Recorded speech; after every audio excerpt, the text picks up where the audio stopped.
Alright, so we got to 1032 spoilers, and you guessed it, seems like this chapter is going to be pretty great, so let's get into it. The title of the chapter is The Dear Sword of Odin. Marco transformed into a phoenix and goes with Izo. So the last time we saw these two, I might have been chapter 1030, because after Kanjuro had made that big fire apparition thing, it started lighting the castle on fire, and there was like this announcement being made that was pretty much making everybody aware of, the whole big fire problem going on. So they were basically told to like stop fighting and get out of there. And during this sequence, we see Marco and Izo. So I guess after that, Marco just becomes a phoenix and Izo hops on his back and then they like fly out of there. And then that begs the question of where are they going? And I guess everybody else is going where they are going. So I guess that's outside. Are they going to like the top of Onigashima where like Kaido and Luffy are? Or are they going to like the outside entrance part? Probably there. We'll see what happens. It seems that number Fuga is Yamato's friend. So we saw in the previous chapter that Yamato was like making her way to like where all the weapons and bombs and stuff were. And she passes by Apu and Drake and has like a little squabble with them, but is eventually back on her way. But also the top three numbers are with Apu at this point. And one of the numbers, the Fuga number guy, he spots Yamato and then like goes after her. And it appears that we're coming back to that in this chapter because it says that it appears that number Fuga is Yamato's friend. Now that doesn't automatically confirm the theory that those three numbers are the same samurai that we saw in Yamato's flashback when she was in prison. Now it's likely now, of course, but it could mean that, these guys are those samurais from her flashback, but that kind of sucks at the same time because we thought that this guy was Zoro's dad, which, it seems extremely likely at this point. But if that is true, then that also means that there's a likelihood that Fuga is this guy, meaning that this guy is Zoro's dad. I hope that's not the case, and I hope that these numbers just know Yamato for another reason, or those other two numbers are the samurai from the flashback, but this guy is a different guy.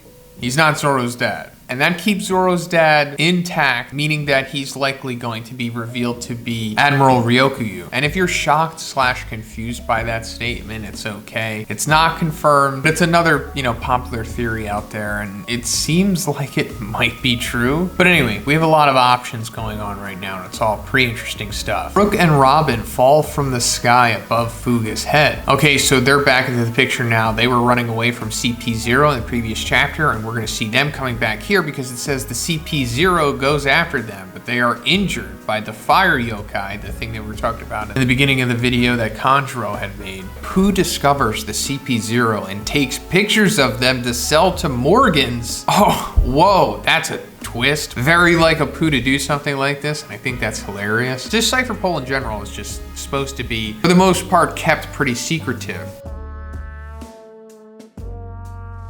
But when you get to the top level with Zero, you're essentially not even supposed to know of their existence. And I'm pretty sure that plays into why they're wearing the masks that they do. And I know it's not uncommon for Cypher Pole to wear masks, but I think it's different with these guys. I highly doubt anyone knows who these CP0 guys are, outside of, like I said, the handful of world government people. Like, I doubt even Kaido knows who they are. CP0 knows Drake's true identity. And that makes sense too, because while we don't know anything about them, I'm sure they know everything about everybody else. Even things like Drake being a part of Sword, which essentially only Sword should know. Then again, like I said, this is probably going all the way to the Gorosei, and I doubt any kind of world government marine or, any kind of related information to that escapes them outside of what Eam wants them to know and not know. CP0 versus Apu and Drake. Alright, so this is gonna be their fight, and that's cool. I prefer this rather than Drake just like defeating Apu, like what we just got off of with Killer taking out Hawking. And I really want to see these CP0 guys in action. In the last chapter, it is implied that they're like super powerhouses because they were just like Terminator walking down Robin and Brook. And they were also taking out Minx like they were nothing. And hopefully we'll get to see what like the strongest abilities of the 6 styles are. Because we saw that like Stussy and Who's Who can just like finger pistol you or whatever from a distance, like air pistol or whatever they were calling it, air fangs, whatever. So I'm sure these CP0 guys can do outrageous stuff like that, but just with all 6 styles. But anyway, King versus Zoro. It appears that King has a special dinosaur body like Queen. Go figure. So it's possible that Queen might have augmented King, or he can and do like that detachment thing that Queen was doing, where like the long neck thing became like a snake, but his body still stayed there and he could reattach to it again. Maybe he's gonna do something like that. King returns to his human form and fights with his sword against Zoro. All right, that's cool. Never mad about that. I'm sure that's gonna be a fine sequence. And then Zoro says to himself, is it a fish man? Does he have a giant's blood?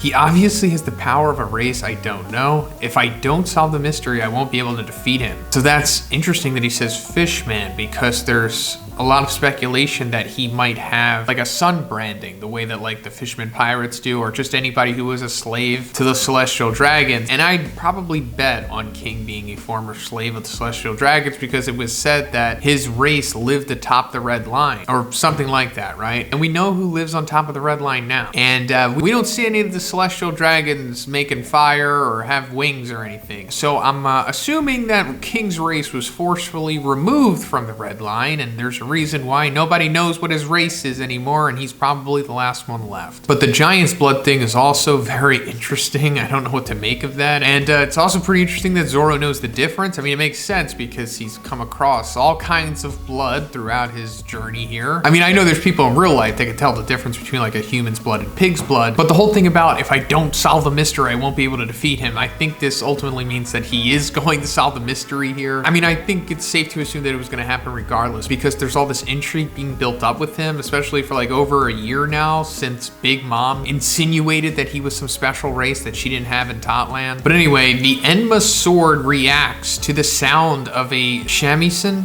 I know I'm saying that wrong, sorry guys, but it's like the bang bang guitar thing that Zoro hears in the distance. Orochi also hears the shamisen and approaches the place where it comes from. In the end, he meets someone. No break next week. Okay, so what I think is going on here is the reveal of who saved the scabbards all those chapters back. When we saw like that silhouette of a woman, it could have been Toki, could have been Hiyori. I think we're getting the reveal of who that was here, and I'm almost positive it's going to be the Hiyori reveal. Not Toki, because that would be too fantastical. Hiyori would probably be better because she needs to do something substantial this arc, you know? And the Enma sword reacts to the sound of it. Why would the pseudo-sentience of Enma have any vested interest in that sound outside of it being Hiyori, who is related to Odin, whose hockey is in Enma? But anyway, that's pretty much it for the spoilers today, guys. Let me know what you think about these ones in the comments. And if you liked the video, please give it a like and please subscribe if you haven't already. Have a great day. See you next one.